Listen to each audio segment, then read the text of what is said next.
السلام عليكم ورحمة الله وبركاته. الحمد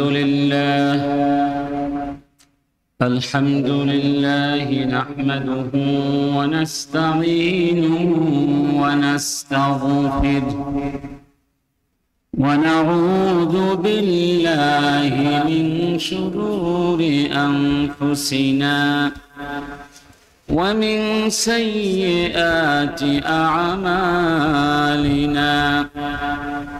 من يهد الله فلا مضل له ومن يضلل فلا هادي له.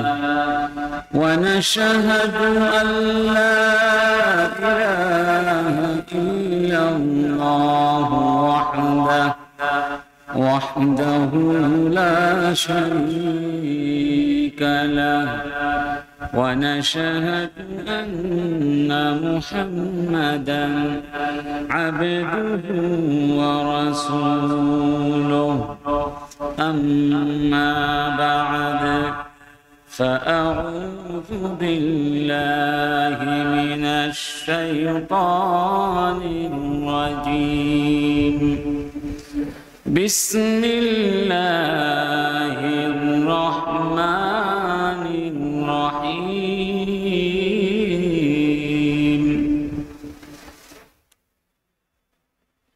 وإذا أردنا أن نهلك قرية أمرنا متر فيها ففسقوا فيها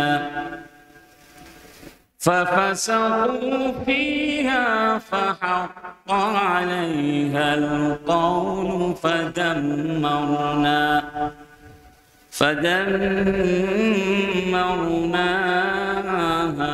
تدميرا.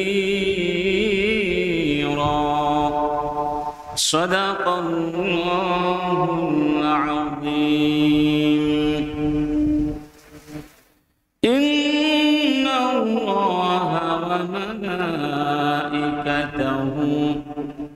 يصلون على النبي يا أيها الذين آمنوا صلوا عليه وسلموا تسليما.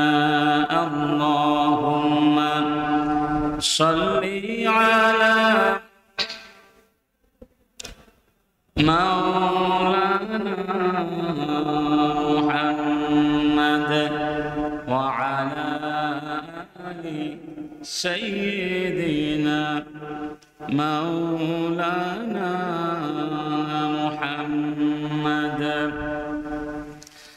فاق النبيين في خلق وفي خلق ولم يدانوه في علم ولا كرم. اللهم صل على سيدنا مولانا محمد وعلى آل سيدنا مولانا محمد.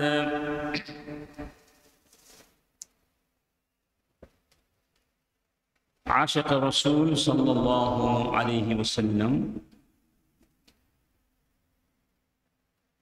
ولكل শিরোমণি মুজাদ্দিদ মাহফিল সিরাতুন নবী সাল্লাল্লাহু আলাইহি ওয়াসাল্লাম প্রখ্যাত আলেমে দ্বীন হযরত আল-হাজ শাহ মাওলানা হাফিজ আহমদ রাহিমাহুল্লাহ সাহেব কিবলা চুনতি কর্তৃক প্রবর্তিত 19 দিন ব্যাপী 54তম আন্তর্জাতিক মাহফিল সিরাতুন নবী সাল্লাল্লাহু আলাইহি ওয়াসাল্লাম এর আজকের ষষ্ঠ দিবসের সমাপনী অধিবেশনের সম্মানিত স্বনামধন্য সভাপতি, সম্মানিত আলোচকবৃন্দ, সম্মানিত ওলামায়ে কেরাম, পত্র মাহফিল পরিচালনা পর্ষদের বিভিন্ন স্তরের সম্মানিত দায়িত্বশীল ব্যক্তিবর্গ, বিদগ্ধজন, হাদারাত আল উলামা আল কিরাম ওয়াল ফুদালা আল আযম,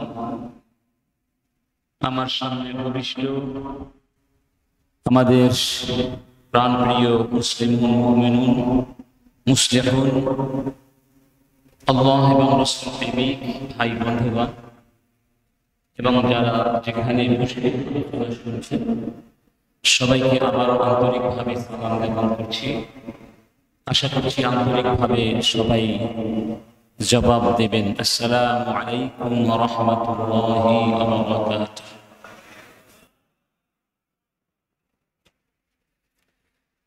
প্রথমেই মহান আল্লাহ সুবহানাহু ওয়া তাআলার শুকরিয়া আদায় করছি, যিনি আমাদেরকে আজকের এই মুবারক মাহফিলে এসে জান্নাতের বাগানে বসবার তৌফিক দান করেছেন। যেই মহান রব্বুল আলামিন আমাদেরকে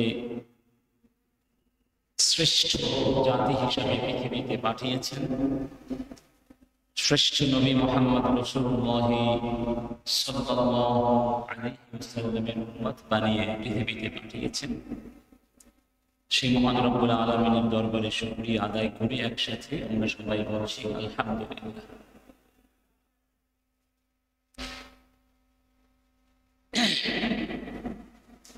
যে বিষয়টি নিয়ে আজকে আমাকে আলোচনা করার জন্য প্রস্তাবনা দেয়া হয়েছে, সে বিষয়টি সম্পর্কে ইতিমধ্যে আপনারা জেনে গেছেন।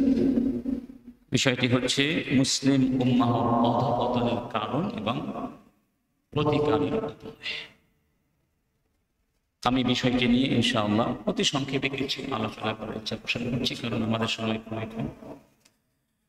তো আল্লাহ সুবহানাহু ওয়া তাআলা যুগে যুগে অসংখ্য নবী এবং রাসূল পাঠিয়েছেন, তাদের সাথে আল্লাহর পক্ষ থেকে জীবন বিবাহ ব্যবস্থাও পাঠিয়েছেন।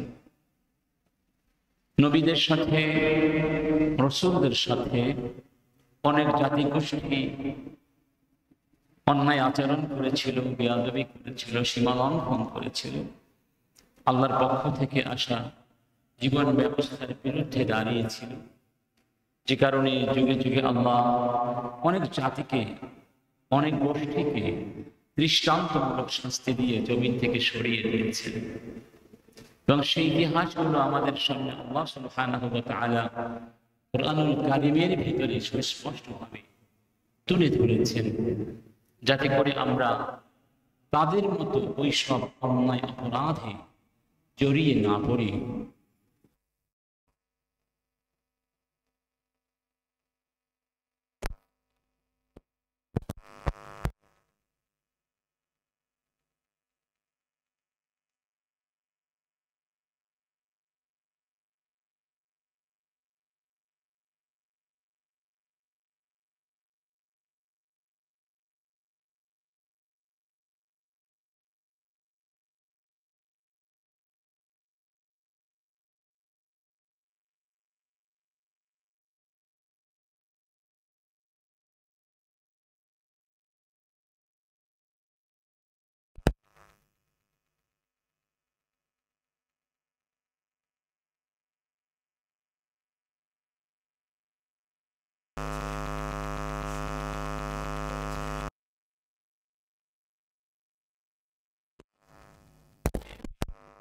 আমি সবাইকেই ধ্বংস করে দিয়েছি পাক্কা।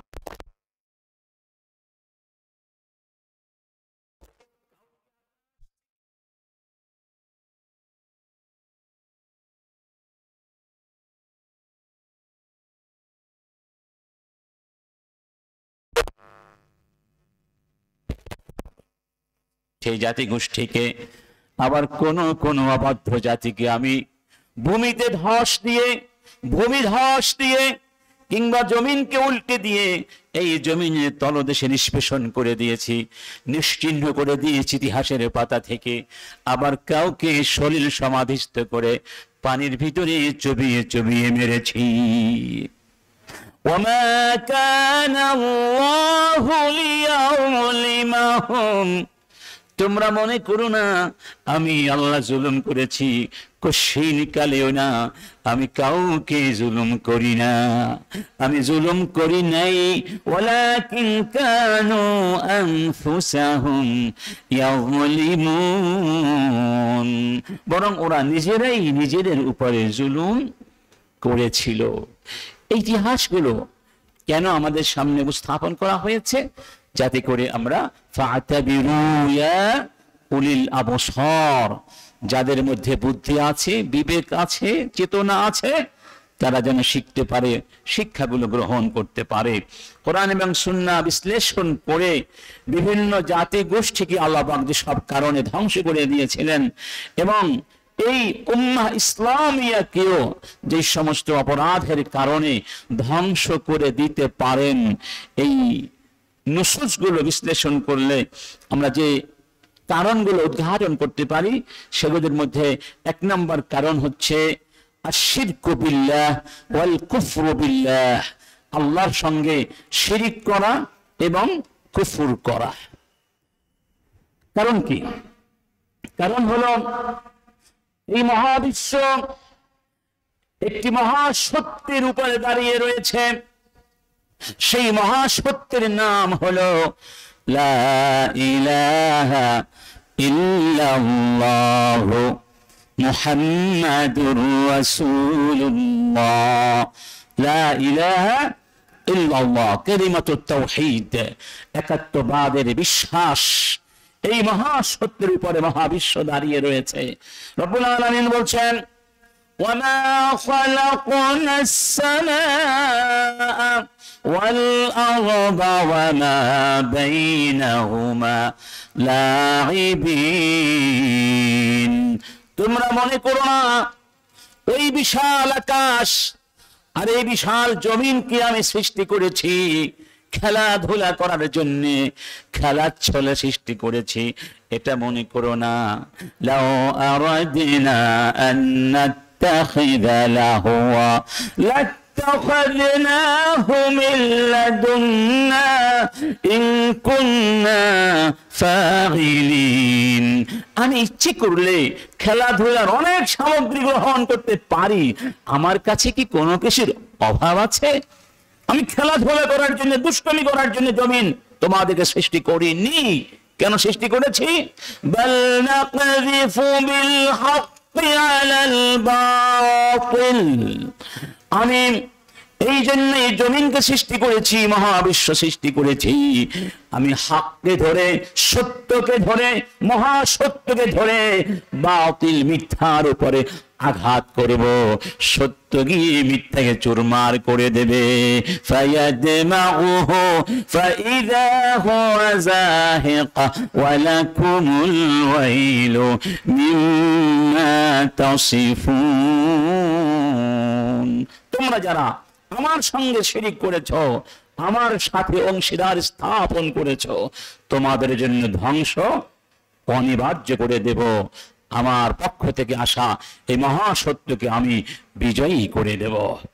এজন্যই মূসা আলাইহিস সালামকে যখন ফিরআউন নানা ধরনের নির্যাতন নিষ্পেষণ চালাচ্ছিল, ফিরআউনের বংশধারা থেকেই একজন ব্যক্তি ঈমানের ঘোষণা দিয়েছিলেন।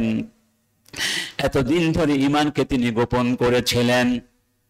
তিনি এক পর্যায়ে বললেন, ইয়া কওমি মালি আদউকুম ইলান নাজাতি ওয়া তাদউনানি ইলান নার। হে আমার কওম, আমি তো তোমাদেরকে নাজাতের পথে আহ্বান করছি, আর তোমরা আমাকে কেন ধ্বংসের পথে, আগুনের পথে, জাহান্নামের পথে ডাকছো? তাদউনানি লিআকফুর বিল্লাহি ওয়া উশরিকা বিহি মা লাইসা লি বিহি ইলম وأنا أدعوكم إلى العزيز الغفار আমি তোমাদেরকে মহান আল্লাহর পথে আহ্বান করছি, নাজাতের পথে আহ্বান করছি, মুক্তির পথে আহ্বান করছি, তাওহীদের পথে আহ্বান করছি। আর তোমরা আমাকে শিরকের পথে, কুফরের পথে আহ্বান করছো, ধ্বংসের পথে আহ্বান করছো। আল্লাহ পাক সেই ব্যক্তিকে নাজাত দিয়েছিলেন। আর যারা শিরক এবং কুফরের পথে আহ্বান করছিল, ওয়াহাকা বিআলি ফিরআউনা মা কানু বিহি ইস্তাহজিউন। কারণ হচ্ছে শিরক হচ্ছে মানুষকে আল্লাহ সুবহানাহু ওয়া তাআলা যে স্বভাব দিয়ে, যে সুন্দর প্রকৃতি দিয়ে, যে ভারসাম্যপূর্ণ মানসিক অবস্থা দিয়ে, ফিতরাত দিয়ে, তবিআত দিয়ে সৃষ্টি করেছেন, সেই সৃষ্টির সেই ফিতরাতের সম্পূর্ণ উল্টো হলো শিরক। অতএব মানুষ আর যাই করুক, ফিতরাতের সাথে যুদ্ধ করে কোনোদিন বিজয়ী হতে পারে না। যেখানেই দেখবেন মানুষ সহজাত, স্বভাবজাত প্রবৃত্তির বিরুদ্ধে, সঠিক ফিতরাতের বিরুদ্ধে যুদ্ধ করেছে, সেখানেই মানুষ ক্রমান্বয়ে ধ্বংস হয়ে গিয়েছে, ধ্বংসের দিকে দ্রুত পদে হেঁটেছে। যেমন আপনারা জানেন যে আমাদের এই যে সাবেক স্বৈরাচারী সরকার শিক্ষা ব্যবস্থাকে ধ্বংস করতে করতে এমন একটা পর্যায়ে নিয়ে গিয়েছিল যে শিক্ষা ব্যবস্থার পরতে পরতে এক ধরনের নাস্তিকতাবাদ তারা ঢুকিয়ে দিতে সক্ষম হয়েছিল। এবং সেই নাস্তিকতাবাদের একটি বহিঃপ্রকাশ ছিল আমাদের বাচ্চাগুলোর স্বাভাবিক চিন্তাধারাকে বিকৃত করে ট্রান্সজেন্ডার নামে একটি ভয়ানক স্বভাব বিরোধী, সত্য বিরোধী, আল্লাহ রাব্বুল আলামিনের দেয়া জীবন ব্যবস্থা বিরোধী চিন্তা চেতনাকে তারা সেখানে চাপিয়ে দেওয়ার চেষ্টা করেছিল। অথচ পৃথিবীর ইতিহাস বলছে এই ট্রান্সজেন্ডার নামক জিনিসটি যে দেশেই ছড়িয়ে পড়েছে, যারাই ট্রান্সজেন্ডারের মতো অপরাধ করেছে, তারাই ক্রমান্বয়ে ধ্বংস হয়ে গিয়েছে। কেউ আত্মহত্যা করেছে, কেউ নানা ধরনের সমস্যার মধ্যে পড়ে তিলে তিলে মৃত্যুর সাথে পাঞ্জা লড়ছে। এভাবেই তারা ক্রমান্বয়ে ধ্বংস হয়ে যাচ্ছে। অতএব এই শিরক কখনো মানুষের জন্য কল্যাণকর হতে পারে না। মানুষের স্বভাবকে যা ধ্বংস করে দেয়, তাই জীবন জগৎকেও ধ্বংস করে দিতে পারে। এই জন্য আল্লাহ পাক আমাদেরকে বলছেন, ফাআকিম ওয়াজহাকা লিদ-দীনি হানিফা ফিতরাতাল্লাহিল্লাতী ফাতারান-নাসা আলাইহা লা তাবদীলা লিখালকিল্লাহ ذلك الدين القيم ولكن أكثر الناس لا يعلمون। আমি আল্লাহ যেই ফিতরাত দিয়ে তোমাদেরকে সৃষ্টি করেছি, সেই ফিতরাতের মধ্যে কোনো প্রকার পরিবর্তন করো না। সেই ফিতরাতের দাবি হলো তোমরা শুধু আমি এক আল্লাহর সামনে মাথা নত করে দিবে। আমি ছাড়া কারো সামনে মাথা নত করতে পারবে, আমি ছাড়া কারো ইবাদত তোমরা করতে পারবে না, আর কারো সামনে বা সত্যের অর্ঘ নিবেদন করতে পারবে না। খবরদার, ওমা খালাকাতুল জিন্না ওয়াল ইনসা ইল্লা লিয়াবুদুন। জিন ইনসানকে সৃষ্টি করা হয়েছে এই একাত্মবাদের শিক্ষাকে জমিনে প্রতিষ্ঠিত করে দেওয়ার জন্য। এই জন্য কাদেসিয়ার যুদ্ধে পারস্যের সেনাপতি রুস্তম যখন জিজ্ঞেস করেছিল একজন মুসলিম সৈনিক রবিঈ বিন আমিরকে, তোমরা কেন যুদ্ধ করো, তোমরা কেন আমাদের দেশে যুদ্ধ করতে এসেছো? তখন রবিঈ বিন আমির বলেছিলেন, নাহনু উম্মাতুন ইবতাআসানা আল্লাহ লিনুখরিজা ইবাদাল্লাহি মিন ইবাদাতিল ইবাদি ইলা ইবাদাতিল্লাহ। আমরা তো সেই জাতি, যেই জাতিকে আল্লাহ সৃষ্টি করেছেন যাতে করে আমরা আল্লাহর গোলামদেরকে মানুষের গোলামিত্বের জিঞ্জির থেকে মুক্ত করে সমস্ত শিরকের শিকলকে ভেঙে খান খান করে এক আল্লাহর ইবাদতের পথে নিয়ে আসতে পারি, আল্লাহর গোলামদেরকে গোলামদের গোলামিত্ব থেকে রবের গোলামিত্ব করতে শিক্ষা দিতে পারি। ومن ضيق الدنيا إلى سعتها ومن جور الأديان إلى عدل الإسلام। এই পৃথিবীতে যত ধর্ম আছে, যত দর্শন আছে, আইন কানুন বিধি বিধান আছে, সেগুলো মানুষকে ন্যায় বিচার দিতে পারেনি, শোষণ করেছে, স্বৈরাচারের জন্ম দিয়েছে। এই জন্য আমরা স্বৈরাচার রক্তপাত থেকে, শোষণ থেকে মানবতাকে মুক্ত করে ন্যায় বিচারের ছায়াতলে নিয়ে আসতে চাই। আমরা এই দুনিয়ার সংকীর্ণতা থেকে প্রশস্ততার পথে মানুষকে নিয়ে আসতে চাই। এই জন্য আমরা যুদ্ধ করি। আমরা তোমাদের দেশ দখল করার জন্য নয়, আমরা তোমার জাতির উপরে আমাদের আধিপত্য বিস্তার করার জন্য নয়, আল্লাহর গোলামদেরকে আল্লাহর গোলাম বানানোর জন্য আমরা পৃথিবীতে এসেছি। আল্লাহু আকবার। আজকে আমাদের দেশে ইসলামের নামে অসংখ্য শিরক এবং বিদআতের অহরহ অনুশীলন চর্চা হচ্ছে না ভাই? হচ্ছে কিনা? ইদানিং মাজার ভাঙ্গার একটা প্রবণতা লক্ষ্য করা যাচ্ছে। যদিও আমরা এই বর্তমান প্রেক্ষিতে জনগণের পর্যায়ে মাজার ভাঙ্গার পক্ষে নই, কিন্তু এটি সত্য, অনেক মাজারে ঈমান বিধ্বংসী শিরকি কর্মকাণ্ড নির্দ্বিধায় বিনা বাধায় চলছে না? 90% মুসলমানের দেশে এগুলো চলতে পারে না। মাজারকে সিজদা করা হচ্ছে, মাজারের কাছে প্রার্থনা করা হচ্ছে। এতক্ষণ ধরে হযরত মাওলানা তাওয়াসসুলের কথা বলেছেন না? সেখানে কি মাজারের কাছে চাওয়ার কথা বলা হয়েছে? وقال ربكم ادعوني استجب لكم ان الذين يستكبرون عن عبادتي سيدخلون جهنم داخرين। রব্বুল আলামিন বলছেন, খবরদার, আমি আল্লাহ ছাড়া কারো কাছে কিছু চাইবে না, প্রার্থনা করবে আমার কাছে। খবরদার, আমাকে বাদ দিয়ে তোমরা যদি অন্য কারো কাছে চাও, তোমরা অহংকারীদের মধ্যে গণ্য হয়ে যাবে, আর অহংকারীদেরকে আমি জাহান্নামের মধ্যে লাঞ্ছিত এবং অপমানিত করে ফেলে দেব। যেই ব্যক্তির মধ্যে অহংকার আছে সে আল্লাহর কাছে চাইতে পারে, আল্লাহর কাছে চাওয়াটাকে সে তুচ্ছ, নিজেকে তুচ্ছ জ্ঞান করে, অপমানিত বোধ করে কার কাছে চাইবে? এই পৃথিবীর মালিক কে? এই পৃথিবী কার? চাইতে হবে কার কাছে?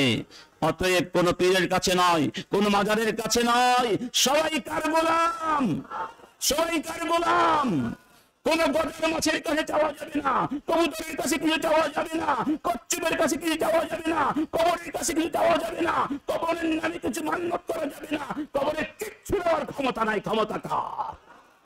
এই শিরক মুক্ত সমাজ গঠন করতে না পারলে আল্লাহর পক্ষ থেকে গজব আসার সম্ভাবনা আছে। কারণ সত্যই হচ্ছে তাওহীদ, সেই সত্য বিদায় করে দিলে গজবের জন্য জমি প্রস্তুত হয়ে যায়। আমরা শিরক মুক্ত ঈমান নিয়ে আল্লাহর কাছে কারা কারা যেতে চাই? রব্বুল আলামিন বলে দিয়েছেন, ইন্নাহু من يشرك بالله فقد حرم الله عليه الجنة ومأواه النار وما للظالمين من أنصار ومأواه النار। যারা আল্লাহর সঙ্গে শিরক করবে তাদের স্থান হবে জাহান্নাম, জান্নাত তাদের জন্য হারাম। জান্নাত কি? এই দুনিয়ায় যারা শিরক করবে তারাও এক ধরনের মুনাফিক, নাম দিয়েছে মুসলমান, ইসলামের জলসা হচ্ছে, কিন্তু সেখানে শিরকের সয়লাব আছে না? আমি সরকারের কাছে আবেদন করব, যদিও সরকারের কাছে বেশি দাবি দেওয়া হয়ে যাচ্ছে, এত দাবি দেওয়া পূরণ করাই সরকারের পক্ষে এত অল্প সময়ে সম্ভব। তবে দাবি দেওয়া তো আমাদের চলমান প্রক্রিয়া, ঠিক না? ঠিক, এটা চলতেই থাকবে ইনশাআল্লাহ। মাজারের নামে পীরতন্ত্রের নামে যদি কোথাও শিরক হয়, সেই শিরকি কর্মকাণ্ড রাষ্ট্রীয়ভাবে বন্ধ করে দেওয়ার জন্য ব্যবস্থা গ্রহণ করতে হবে। আমরা বাজার ভাঙি নাই, ভাঙবো না, কিন্তু আমরা শিরকের বিরুদ্ধে মৃত্যু পর্যন্ত অতন্ত্র প্রহারীর মতো জারিয়ে থাকবো ইনশাআল্লাহ। 2 নাম্বার, যেই কারণগুলোর মধ্য থেকে, যেই কারণগুলো মানব এবং জাতি ধ্বংস করে দেয়, সেগুলোর মধ্য থেকে আরেকটি কারণ হচ্ছে আল্লাহর দেয়া আসমানি কিতাব এবং জীবন ব্যবস্থাকে উপেক্ষা করে নিজেদের বানানো আইন দিয়ে সমাজ, রাষ্ট্র, এই জগৎকে পরিচালনা করা, এটিও মানুষকে, সমাজকে, জাতিকে ধ্বংস করে দেবার অন্যতম একটি কারণ। রব্বুল আলামিন আসমান থেকে কিতাব কেন পাঠিয়েছেন? এই কিতাব কেন দিয়েছেন? যাতে করে কিতাব দিয়ে আমরা সমাজ গড়ি, ঠিক না?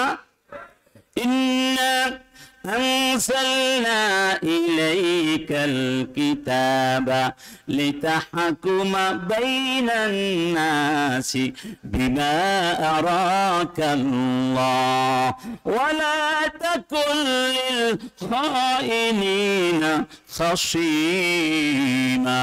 হে নবী, আমি তোমাকে কিতাব দিয়েছি, এই জন্যই আমার দেয়া কিতাব দিয়ে তুমি শাসন করবে, রাষ্ট্র ব্যবস্থা পরিচালনা করবে।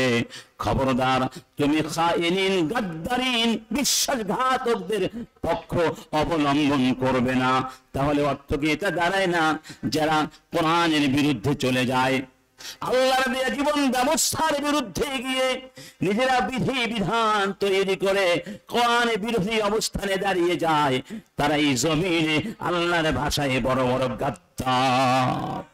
لقد أرسلنا رسلنا بالبينات وأنزلنا معهم الكتاب والميزان ليقوم الناس بالقسط وأنزلنا الحديد فيه بأس شديد ومنافع للناس وليعلم الله من ينصره ورسله بالغيب إن الله قوي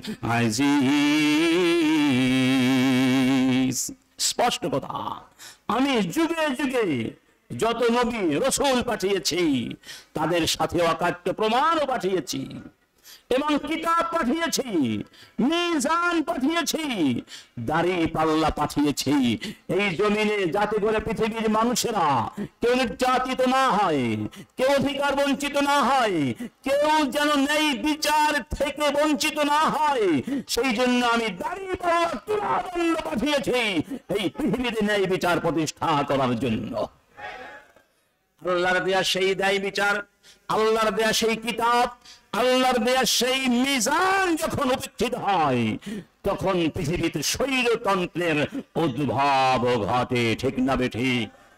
কত স্বৈরাচারী হাসিনার যুগে আপনারা অনেকে আপনাদের পকেটে ইসলামের কোন বই পুস্তক কিংবা কোন খাতা কলম রাখতে ভয় পেয়েছেন না? অনেক মুসলমান ঘর থেকে তাফসীরের বই রাস্তায় ফেলে দিয়েছিল, কারণ ইসলামের বই পুস্তক পেলে বলা হতো জঙ্গিবাদী বই পাওয়া গেছে।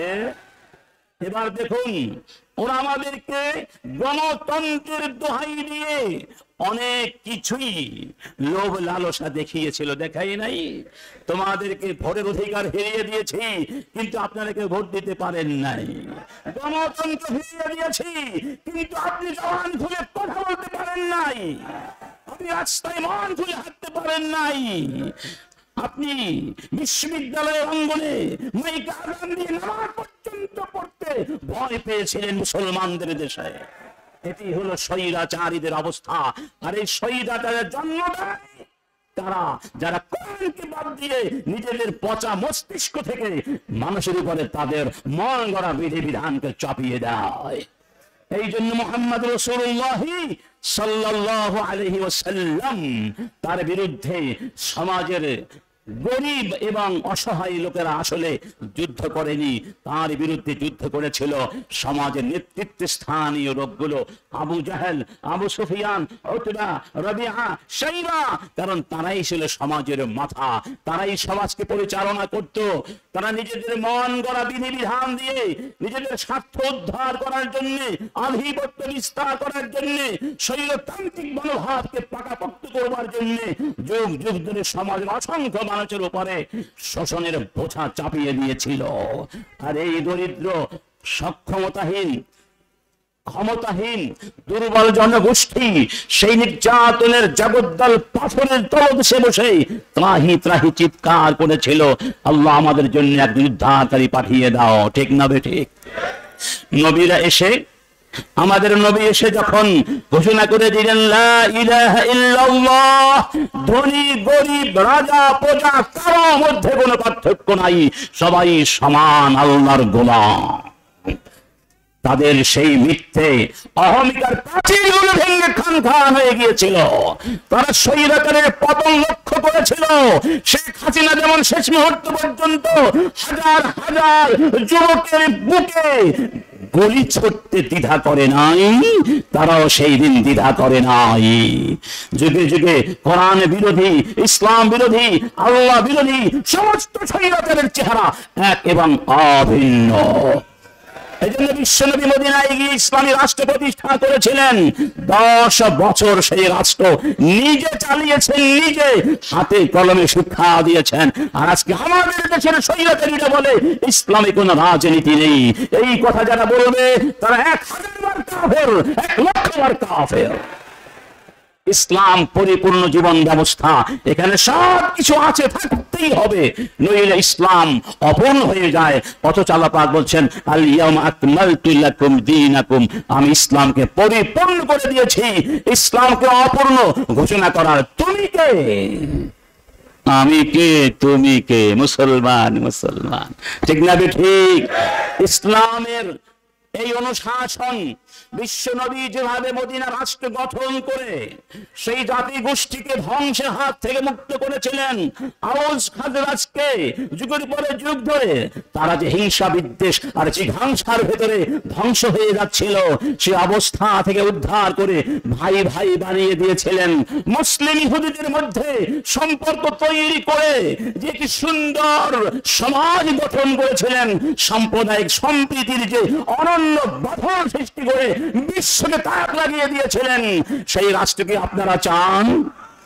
আমরা আজকেও দাবি করব, এই সিরাতের ময়দান থেকে দাবি করব, বিশ্বনবী 10 বছর যেই কোরআন দিয়ে রাষ্ট্র চালিয়ে বিশ্বকে ন্যায় বিচার উপহার দিয়েছিলেন, আমরা এই ময়দান থেকে, এই সিরাতের ময়দান থেকে, এই বিশ্বনবীর সিরাতের ময়দান থেকে দাবি করছি, আমাদের এই সোনার বাংলাদেশকেও কোরআন দিয়ে নতুন করে নির্মাণ করবার জন্য আপনারা প্রস্তুত হন। আল্লাহ তুমি আমাদের এই দাবি কবুল করো, আমিন।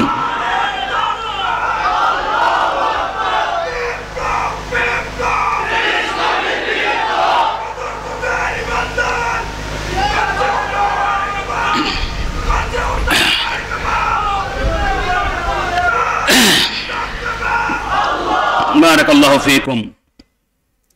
আমার বন্ধুগণ, আরেকটি কারণগুলো যখন আমরা শনাক্ত করতে পারবো, প্রতিকারও সহজ হয়ে যাবে, ঠিক না? এই কারণগুলো সরিয়ে দিলেই তো সমাধান চলে আসবে, প্রতিকারও চলে আসবে। 3 নম্বর কারণ, রব্বুল আলামিন বলছেন وَإِذَا أَرَدْنَا أَن نُّهْلِكَ قَرْيَةً أَمَرْنَا مُتْرَفِيهَا فَفَسَقُوا فِيهَا فَحَقَّ عَلَيْهَا الْقَوْلُ فَدَمَّرْنَاهَا تَدْمِيرًا। একটা জনপদকে আমি যখন ধ্বংস করতে চাই, তথা একটা জনপদ তখনই ধ্বংস হয় যখন ওরা আমার বিধানকে অস্বীকার করে, সীমা লঙ্ঘন করে, নগ্নতা, বিহায়াপনা, অশ্লীলতা, আর বিলাসিতার মধ্যে কণ্ঠ ডুবে যায়।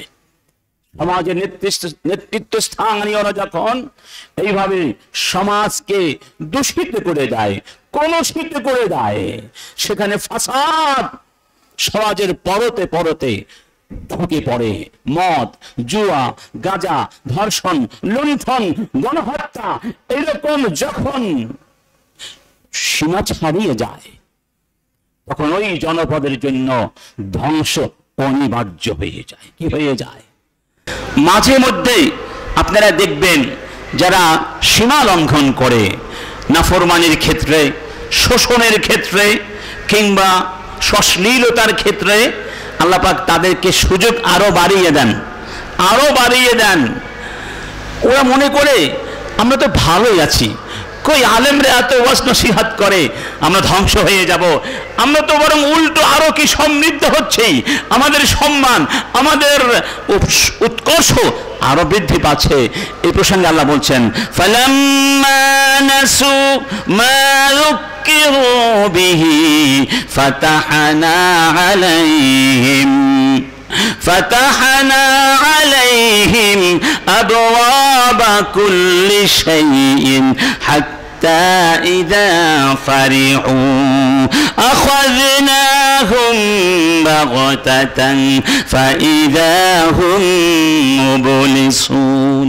ওরা যখন আমাকে ভুলে গেল, আমি ওদের সামনে ভোগ বিলাসিতা আর নাফরমানির দুয়ার আরো খুলে দিলাম।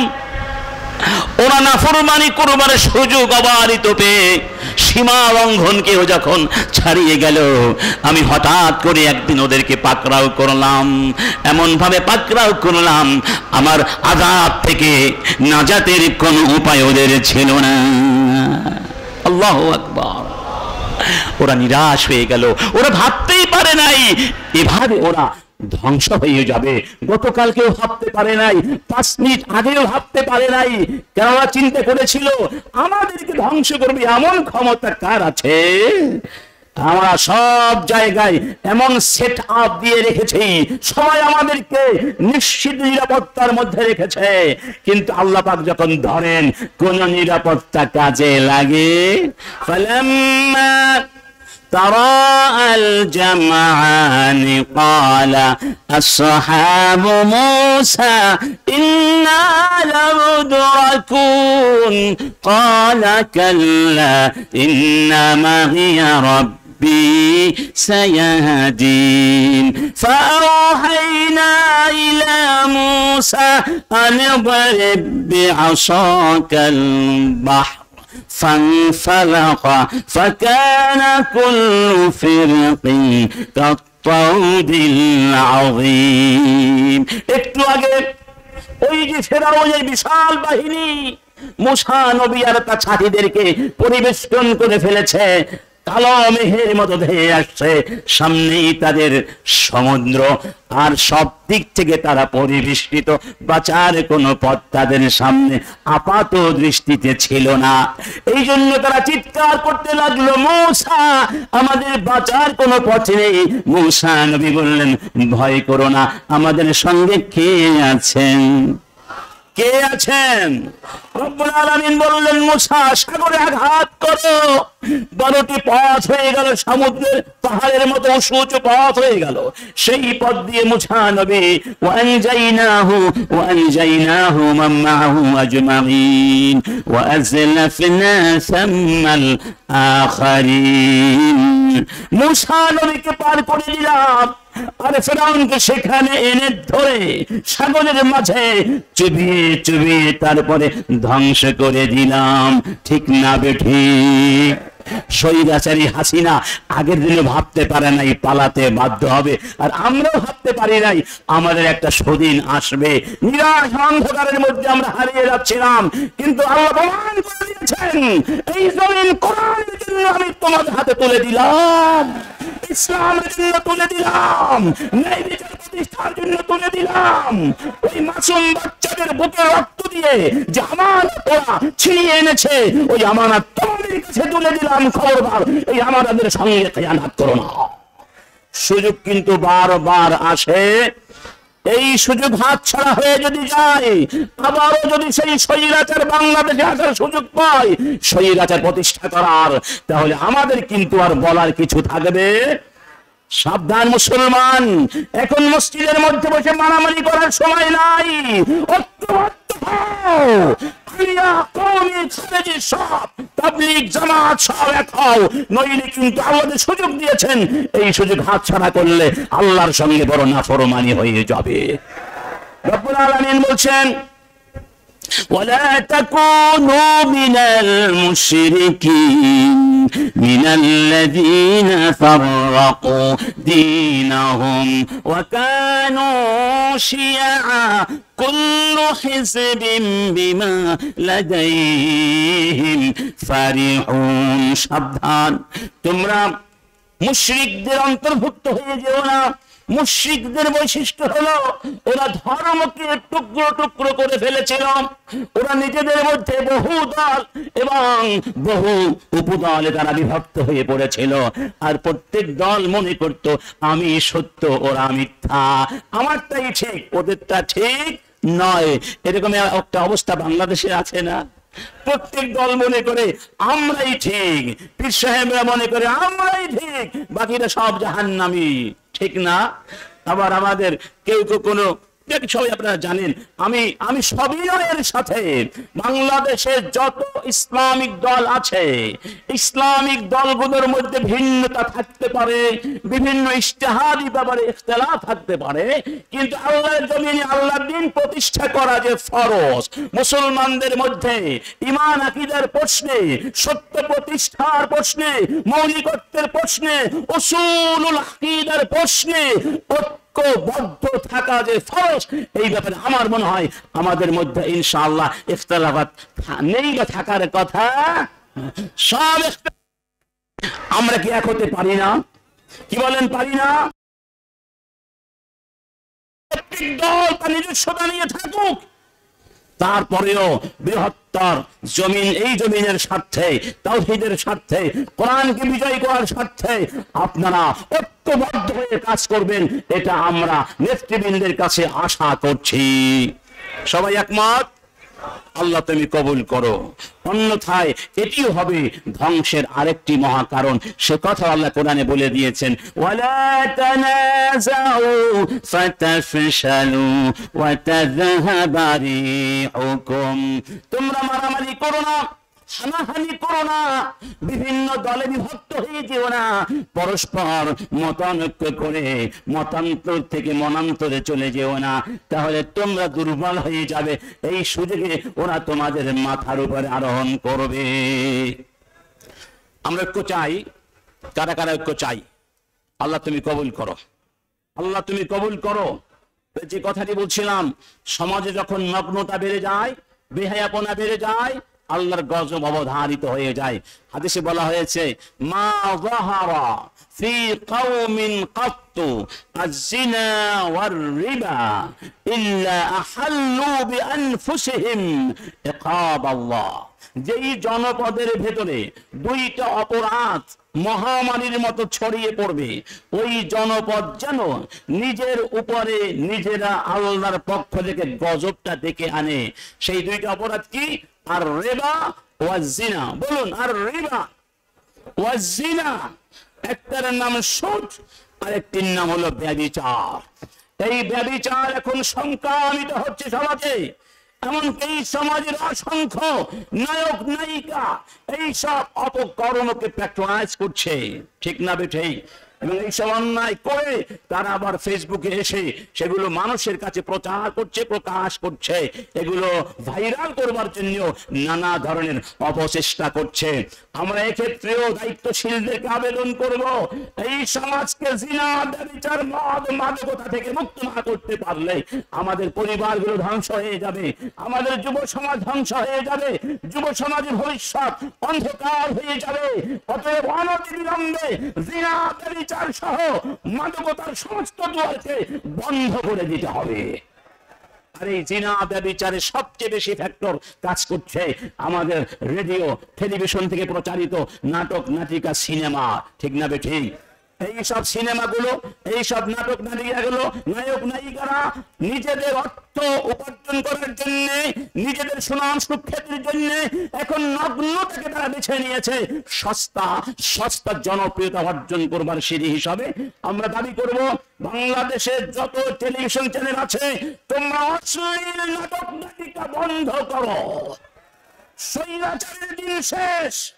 যদি অশ্লীল নাটক বন্ধ না করো, অশ্লীল সিনেমা বন্ধ না করো, এদেশে মুসলমানগণ বাধ্য হবে তোমাদের বিরুদ্ধে সরাসরি অ্যাকশন নিতে। কেন?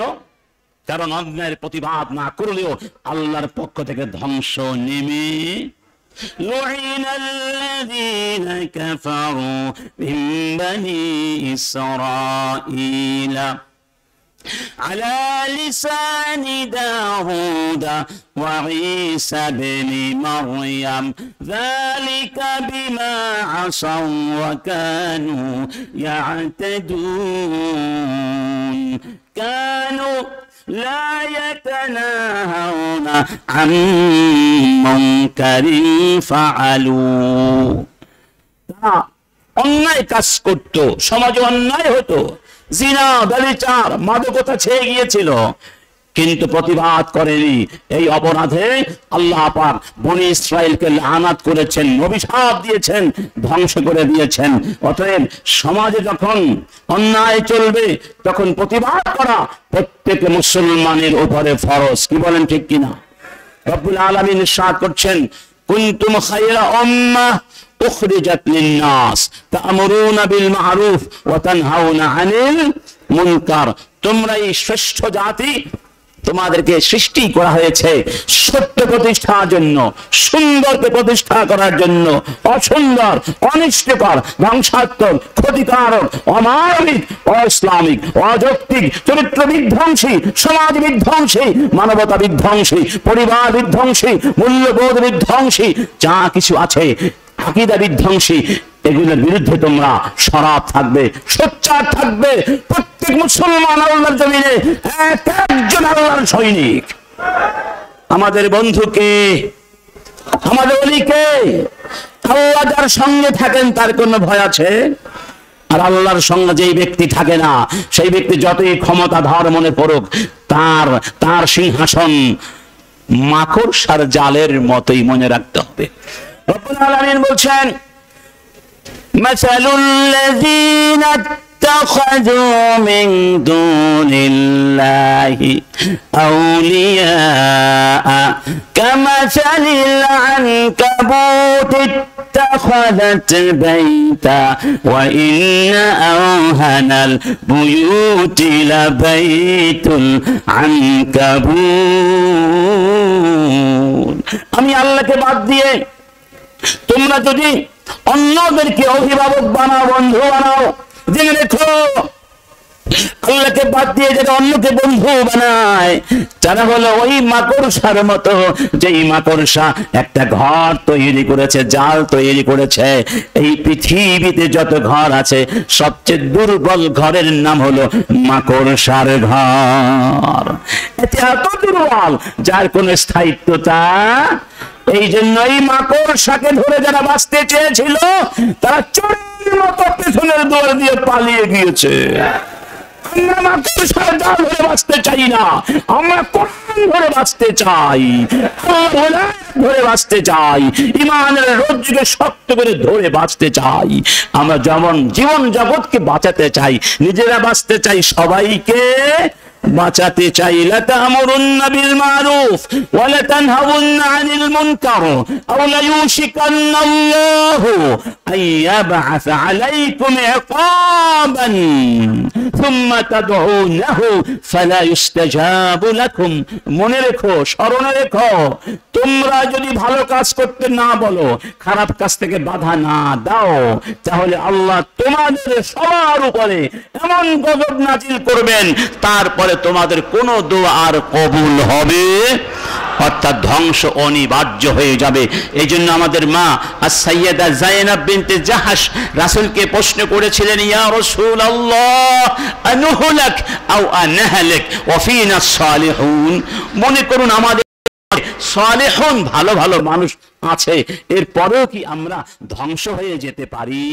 রাসূল কারীম কি বলেছিলেন? নাম, তোমরা ধ্বংস হয়ে যেতে পারো। ইদা কাসুরাল খাবাসু, যখন তোমাদের মধ্যে খাবাস ছড়িয়ে পড়বে, যেটা বললাম মিথ্যাচার ছড়িয়ে পড়বে, সুদ ছড়িয়ে পড়বে, ঘুষ ছড়িয়ে পড়বে, জুলুম নির্যাতন বেহায়াপনা ছড়িয়ে পড়বে, তখন তোমাদের মধ্যে ভালো ভালো মানুষ থাকলেও আল্লাহর গজব থেকে তোমরা মুক্তি পাবে। এক ফেরেশতাকে বলা হয়েছিল আনাকলে মদিনাতে কাজা, যাও অমুক জনপদকে উল্টে ধরো, ওই জনপদকে নিষ্পেষিত করে দাও। তখন ফেরেশতা জিজ্ঞেস করলেন, ইয়া রব, ইয়া রব, ওই জনপদের মধ্যে তোমার একজন বান্দা আছেন, লাম ইয়াসিকা তারফাতা আইন, এক চোখের পলকেও তোমার সাথে তিনি নাফরমানি করেন না, তোমাকে ডাকেন, তোমাকে স্মরণ করেন, তোমার ইবাদত করেন, ওই ব্যক্তি ওই জনপদে আছে, আল্লাহ তুমি কি তাকে ভুলে গেছো? রব্বুল আলামিন বললেন, এ বেদা আবে, বরং ওকে দিয়ে ধ্বংস শুরু করো। কেন আল্লাহ? জানতে চাইলেন। আল্লাহ পাক বললেন, কেন? কেন ওই ব্যক্তির সমাজে অন্যায় হচ্ছে, খারাপ কাজ হচ্ছে, ওই ব্যক্তি তাতে মোটেও কষ্ট পাচ্ছে না, সে নিজেই শুধু কি করছে? ইবাদত করছে, সমাজ সংস্কারের জন্য তার কোনো চিন্তা নাই। অতএব সে আমি যাতে কষ্ট পাই, সে তাতে কষ্ট পায় না, সে আমাকে ভালোবাসে না, সে ভালোবাসার মিথ্যা দাবিদার, ওকে দিয়ে শুরু করো, ওকে দিয়ে শুরু করো। অতএব শুধু নিজে নামাজ পড়লে হবে না, নিজে রোজা পালন করলে হবে না, নিজের জীবনে ইসলাম বাস্তবায়ন করলে হবে না, এর পাশাপাশি পরিবার এবং সমাজ, রাষ্ট্র পর্যায়ে, রাষ্ট্রীয় পর্যায়ে ইসলামের কোরআনের বিজয় সাধন করার জন্য, সব অনিষ্ট দূর করে মানবাধিকার প্রতিষ্ঠার জন্য, বিশেষ করে ন্যায় বিচারের পক্ষে দাঁড়াবার জন্য সবাইকে প্রস্তুত থাকতে হবে।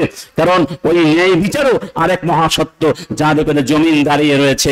রব্বুল আলামিন বলছেন, ওয়াস-সামা রাফাআহা ওয়া ওয়াদাআল মিজান, আমি আকাশকে ঊর্ধ্বে তুলে ধরেছি, আর জমিনে আমি ন্যায় বিচারের মানদণ্ড দিয়েছি। তার মানে এই ন্যায় বিচার যতদিন জমিনে থাকবে, ততদিন ওই আকাশ তার জায়গা মতো থাকবে, এই পৃথিবী টিকে থাকবে। যখন ন্যায় বিচার উঠে যাবে, এই দুনিয়া থাকবে। রাসূল কারীমের জন্য সাবধান করে দিয়ে বলছেন, লাতানকুদুন্না উরাল ইসলামি উরওয়াতান উরওয়া, তোমরা ইসলামের শিক্ষা থেকে একটি একটি করে সরে যেতে থাকবে, একটি ছেড়ে দিবে। ফাকুল্লামান তাকাদাত উরওয়াতুন তাসাব্বাসান নাসু বিল্লাতি তালিহা, একটা শিক্ষা ছেড়ে দিবে, আরেকটা ধরবে, সেটা ছাড়বে, আরেকটা ধরবে, এভাবে করতে করতে তোমরা এক পর্যায়ে ইসলামকে একেবারে ছেড়ে দেবে। ইন্না লিল্লাহি ফাআওয়ালুহুন্না নাকবান, ইসলামের যে শিক্ষা, অলঙ্ঘনীয় বিধান তোমরা সামষ্টিকভাবে একসাথে ছেড়ে দেবে। প্রথম সেটি হচ্ছে আল হুকমু, অর্থাৎ আল হুকমু বিকিতাবিল্লাহ, আল্লাহর কিতাব দিয়ে শাসন করা, এই শাসন ব্যবস্থা তোমরা ছেড়ে দিবে। তখন থেকে তোমাদের পতন শুরু হবে। এভাবে পতন ঘটতে ঘটতে ঘটতে ঘটতে ঘটতে ঘটতে শেষ প্রান্তে এসে ওয়াখিরুহুন্না আসসালাতু, তার নাম নামাজ। নামাজ যখন সবাই ছেড়ে দিবে, তখন আর তোমাদের কোনো অস্তিত্ব থাকবে। তাহলে কোরআন দিয়ে শুরু হলো, নামাজ দিয়ে শেষ হলো। পতনের শুরু, পতনের শেষ। এই পতন কি আমরা চাই না নাজাত চাই?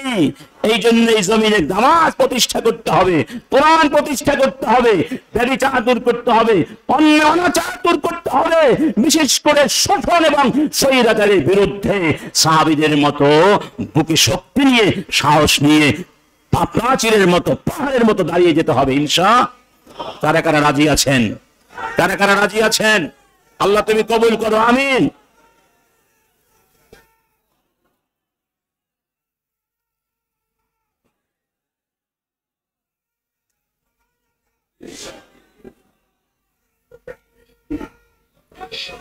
আমার বন্ধুগণ, আমার সময় তো বেলা শেষ, আলহামদুলিল্লাহ। এগুলো আসলে অনেক ব্যাপক বিষয়, এক আলোচনা তো শেষ করা সম্ভব নয়। আরো অনেকগুলো বিষয় রয়েছে, যেমন আল্লাহ পাকের নাফরমানি অর্থাৎ অকৃতজ্ঞ হওয়া, আদামুশ শুকর, অকৃতজ্ঞ হলে আল্লাহ পাক সেই জাতিকে ধ্বংস করে দেন। দরাবাল্লাহু মাসালান ক্বরিয়াতান কানাত আমিনাতান মুতমাইন্নাহ ইয়াতিহা রিজকুহা রাগাদান মিন কুল্লি মাকান ফাকাফারাত بأنعم الله فأذاقها الله لباس الجوع والخوف بما كانوا يصنعون। আল্লাহ পাক একটি জনপদের কথা স্মরণ করিয়ে দিয়ে বলছেন, এই জনপদের জন্য আমি নিয়ামত ঢেলে দিয়েছিলাম, ওরা আমার নিয়ামত পেয়ে আমাকেই ভুলে গেল, এই জন্য ওদেরকে আমি ধ্বংস করে দিয়েছিলাম।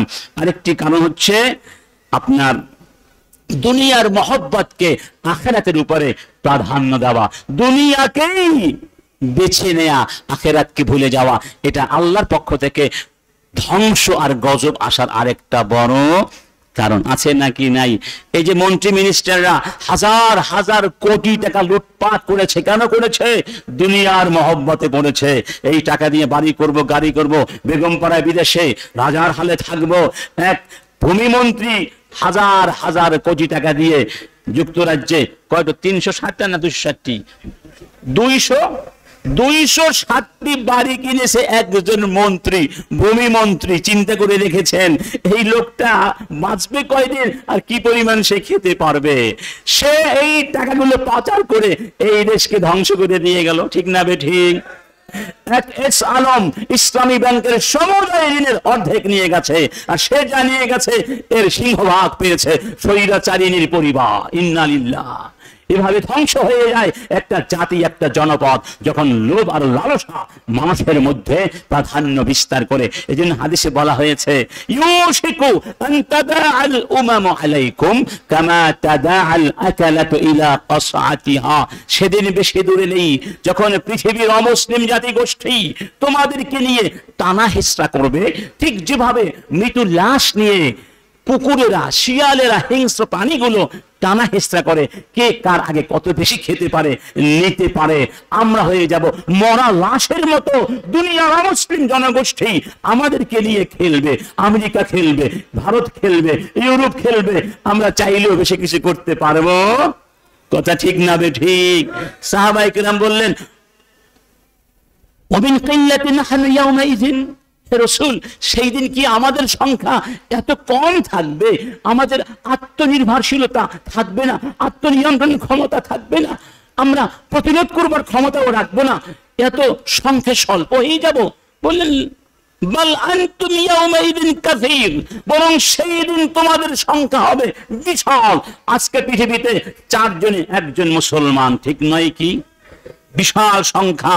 এই বিশ্বে আল্লাহ যত আল মাওয়ারিদ আত-তাবিঈয়া দিয়েছেন, দ্যাট মিন্স ন্যাচারাল রিসোর্সেস, তার 60% তো আমাদের কাছে আছে। এরপরেও আমরা এখন কি, আমাদের কোনো শক্তি নেই, লা হাওলা ওয়ালা কুওয়া, এমন একটা পর্যায়ে আমরা চলে, কোনো কথা বলতে পারি না আমরা। কারণ কি? রাসূল কারীম বললেন, ওয়ালা ইয়ানজিআন্নাল্লাহু মিন সুদুরি আদুউইকুম আল মাহাবাতা মিনকুম ওয়ালা ইয়াকলিফান্নাল্লাহু ফি কুলুবিকুম আল ওয়াহনা। তোমাদের ভয় থাকবে না শত্রুদের মনের মধ্যে, শত্রুরা তোমাদেরকে ভয় করবে না, সম্মান করবে না, আর তোমাদের মনের মধ্যে আল্লাহ একটা রোগ ঢেলে দিবেন, তার নাম আল ওয়াহনু। বলা হলো, ওয়ামাল ওয়াহনু ইয়া রাসূলুল্লাহ? বললেন, আল ওয়াহনু, ওহান হচ্ছে হুব্বুদ দুনিয়া ওয়া কারাহিয়াতুল মাউত।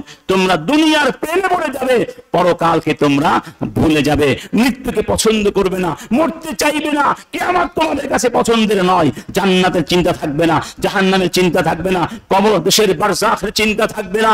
তোমাদের চিন্তা হবে আরো চাই, আরো চাই, আরো চাই, 41 বছর পর্যন্ত ক্ষমতা চাই, নিরঙ্কুশ ক্ষমতা চাই, এই দেশ আমার, আমার বাবার, ঠিক না ঠিক? চাওয়ার আর কোনো শেষ এইরকম দুনিয়ার প্রেম যখন তোমাদের মধ্যে ঢুকে যাবে, তখন আর তোমাদের অস্তিত্ব থাকবে না, তোমাদেরকে বিজাতি ওরা নিয়ে টানা হেঁচড়া করবে।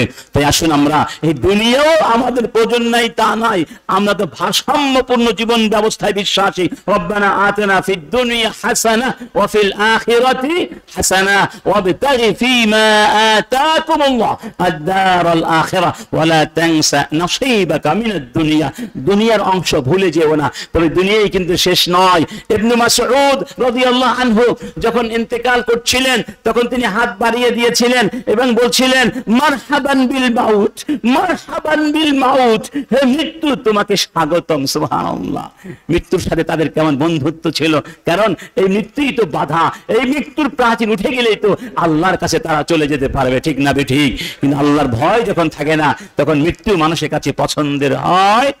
বিলাল ইবনে আবি রাবাহ মৃত্যু শয্যায় মুমূর্ষ অবস্থায় স্ত্রী কান্না করছেন আর বলছেন ও মুসিবাতা, মুসিবত এসে গেছে, স্বামী চলে যাচ্ছে। বিলাল বললেন স্ত্রীকে লা তাকুলি ওয়া মুসিবাতা বাল কুলি ওয়া ফরহাতা ওয়া ফরহাতা গাদান নালতাকি মুহাম্মাদান ওয়া আসহাবা। মুসিবতের কথা বলো না, কিসের মুসিবতের কথা বলছো? আমি তো আনন্দিত, বরং বলো কি আনন্দ, কি আনন্দ। আমি তো মুহাম্মদুর রাসূলুল্লাহর কাছে যাচ্ছি, আমি তো আমার বন্ধুদের কাছে যাচ্ছি, আমার কোনো কষ্ট নাই, কোনো দুঃখ। এজন্য মৃত্যুর কথা আমাদের ভেতরে সব সময় জাগ্রত করে রাখতে হবে। আল্লাহ পাক আমাদের সবাইকে বোঝার তৌফিক দান করুন। ওয়া আখিরু দাওয়ানা আলহামদুলিল্লাহি রাব্বিল আলামিন। আসসালামু আলাইকুম ওয়া রাহমাতুল্লাহি ওয়া বারাকাতুহু।